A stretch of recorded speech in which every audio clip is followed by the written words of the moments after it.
অবশেষে হদিশ মিলল এইচএমপিভি ভাইরাসের সংক্রমণ হওয়ার খবর। এইচএমপিভি ভাইরাসের সংক্রমণ হয়েছে বলে জানা গেছে বেঙ্গালুরুতে একটি বেসরকারি হসপিটালে ছোট 8 মাসের শিশু সে সংক্রমণ হয়েছে বলে জানা গেছে এবং সেটি সরকারি সূত্র হিসেবে জানা যায়নি। তার স্যাম্পেল পাঠানো হয়েছে এবং সে বা তার পরিবার কখনো এর আগে চীনে বা এর মধ্যে কখনো চীনে গেছে বলে খবর পাওয়া যায়নি বা ট্রাভেল করেইনি কখনো।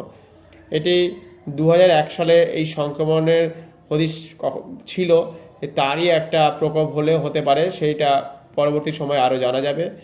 তবে এই সূত্রে বলা যায় যে এক্ষুনি প্যানিক হওয়ার মতো তেমন কিছু নেই, সতর্ক থাকাটাই সবথেকে ভালো সরকারি তরফ থেকে জানাচ্ছে।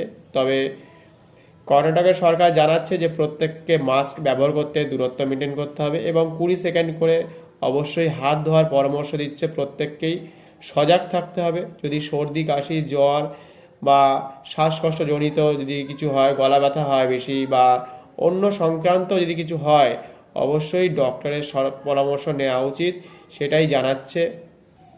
তবে সবাইকে একটা উদ্বেগ বাড়াচ্ছে যে চীনে যেহেতু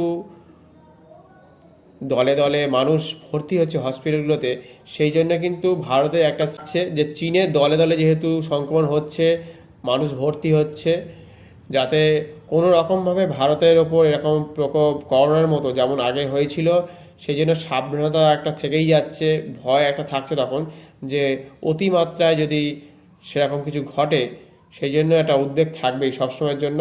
সেটাই সতর্ক থাকতে হবে, পরামর্শ দিচ্ছে সরকারি তরফ থেকে যে অবশ্যই ওই দিকে সবাই তাকিয়ে থাকবে। চীনে যেহেতু হচ্ছে, ভারতে কি এটা বাড়তে পারে বা বাড়ার সম্ভাবনা থেকে যেতে পারে কিনা, সেদিকে প্রত্যেককেই সজাগ থাকতে হবে।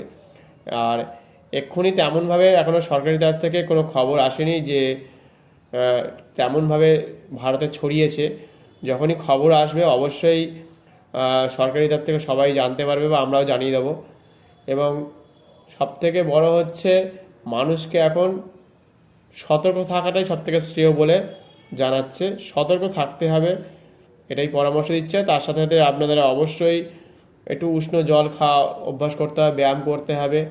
আর এইচএমপিভি ভাইরাস ছোটদের মধ্যে হওয়ার সম্ভাবনা রয়েছে এবং 65 বছরের ঊর্ধ্বে যারা আছে এবং যাদের ইমিউনিটি পাওয়ার কম, তাদের এই ভাইরাসের সংক্রমণ হওয়ার সম্ভাবনাটা বেশি আছে বলে জানাচ্ছে।